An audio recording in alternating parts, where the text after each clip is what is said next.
अब हम लोग ल्हासा की और पाठ का सारांश पढ़ेंगे। इसमें लेखक ने अपनी प्रथम तिब्बत यात्रा का एक अंश प्रस्तुत किया है, जिन्होंने सन 1929-30 में एक भिखारी के बेस में नेपाल के रास्ते तिब्बत गया था। उन दिनों भारतवासियों का तिब्बत जाना प्रतिबंधित था। इसमें उन्होंने तिब्बती समाज के विषय में जानकारी देने के साथ साथ तिब्बत की राजधानी ल्हासा की ओर जाने वाले दुर्गम मार्गों का बड़े ही रोचक ढंग से वर्णन प्रस्तुत किया है, जो इस प्रकार है। लेखक अपने इस लेख में तिब्बत यात्रा, जो भिखारी के वेश में जाते हैं, उनको प्रस्तुत करते हैं। बताते हैं कि जिस मार्ग से वह तिब्बत गया, उसी मार्ग से भारत से चीज़ें वहाँ आया जाया करती थी। लेखक कहते हैं कि उस रास्ते में पुराने किले, जिनमें चीनी सेना रहती थी, बहुत थे। तिब्बत में औरतें पर्दे नहीं करती थी, छुआछूत कोई नहीं मानता था और जाति पाति भी नहीं थी। अनजान होने पर भी तिब्बती आपकी पूरी सहायता करते हैं। आप अपनी पसंद की चाय तक बनवा कर पी सकते हैं। तो वहाँ पर लेखक को सुमति नामक एक मंगोल भिक्षु से परिचय हो जाता है। भिखारी होने के बावजूद लेखक को वहाँ रहने के लिए एक अच्छा स्थान प्राप्त हो गया। 5 वर्ष के अंतराल के पश्चात जब लेखक पुनः घोड़े पर सवार होकर उसी मार्ग से गया, तो उसे किसी ने पूछा तक नहीं और रहने की भी कोई जगह न मिल सकी।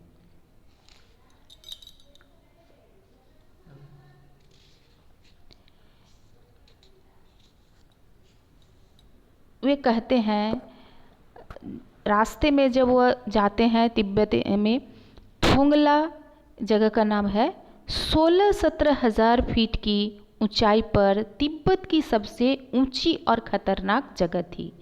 लेखक को उसे पार करना था। यह डाकुओं के लिए सर्वथा उपयुक्त जगह थी। सुनसान जगह था, उसके आसपास कोई गांव भी नहीं था। डाकू अक्सर आदमी को मारकर सारा सामान लूट लेते थे। किसी के मरने की यहाँ कोई चिंता नहीं करता था। वहाँ पर कोई कानून भी नहीं था। लोग खुलेआम पिस्तौल, बंदूक जैसे हथियार लेकर घूमते रहते थे। खून की परवाह कोई नहीं करता। जिस क्षेत्र में तनाव होता, वहाँ से वे भिखारी का वेश धारण कर निकल जाते। अगर रास्ते में कोई मिल जाता तो कुची कुची करते, माने दया। पहाड़ की चढ़ाई पर पहुँचने के लिए घोड़ों पर सवारी कर चला जाता। रास्ते पर चाय, सत्तू इत्यादि पीकर दोपहर होते होते 17-18 हज़ार फीट की ऊंचाई तक पहुँचते, जहाँ चबूतरे नुमा पहाड़ हरियाली तथा बर्फ रहित थे, बर्फ नहीं था। इस स्थान को डाँड़े कहा जाता है। डाँड़े माने ऊंचा स्थान, जो पत्थरों के ढेर, जानवरों के सींग और रंग बिरंगियों से सजा डाँड़े के देवता का स्थल था। तब तक ऊपर जाते जाते घोड़ा थक चुका था। पहाड़ी पर से उतरते समय बहुत धीरे चलने लगा, अतः लेखक पीछे रह गया। जिस रास्ते से लेखक जा रहे थे, उसके बारे में पूछने पर पता चला कि वह मार्ग भूल गए हैं और गलत रास्ते में चले गए हैं। वह फिर वापस सही रास्ते से संध्या तक गांव पहुंचा, तो उनके पास जो सुमति था और गुस्से से लाल हो गए। जब उनको वास्तविकता पता चला कि इन्होंने भूल कर दूसरी रास्ता में चले गए थे, तो फिर वो समझ गए। लंकोर में उन्होंने चाय, सत्तू और थुक्पा नामक पेय पदार्थ खाने हेतु मिला। यहाँ उन्हें ठहरने का अच्छा स्थान भी मिला था। वह स्थान उसके बाद उन्होंने तिंगरी समाधि नाम की पहाड़ी दृष्टिगोचर होती थी। इस गांव में सुमति के अनेक यजमान थे। उसे कपड़े के गंडे बनाकर देते थे। गंडे, गंडे होता है मंत्र पढ़कर गांठ बनाया हुआ धागा। वह अपने यजमानों के पास मिलने जाना चाहता था। इसमें 1 सप्ताह लग जाता। तो लेखक ने सुमति से कहा कि कहीं न जाकर इसी गांव में गंडों का वितरण करे, लहासा पहुंचकर उसे रुपये मिल जाएंगे। तो सुमति मान गए।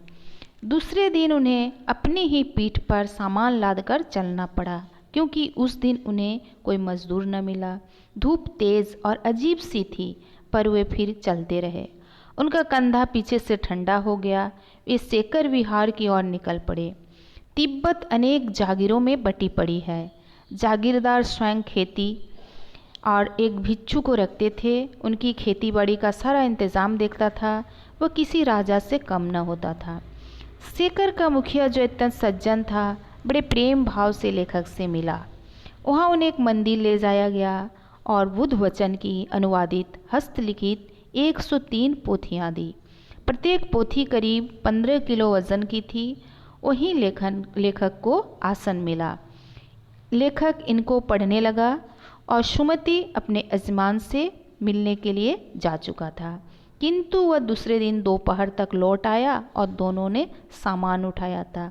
भिक्षु नमसे से विदाई लेकर प्रस्थान कर दिया। तो इस तरह इसका समरी है। धन्यवाद बच्चों।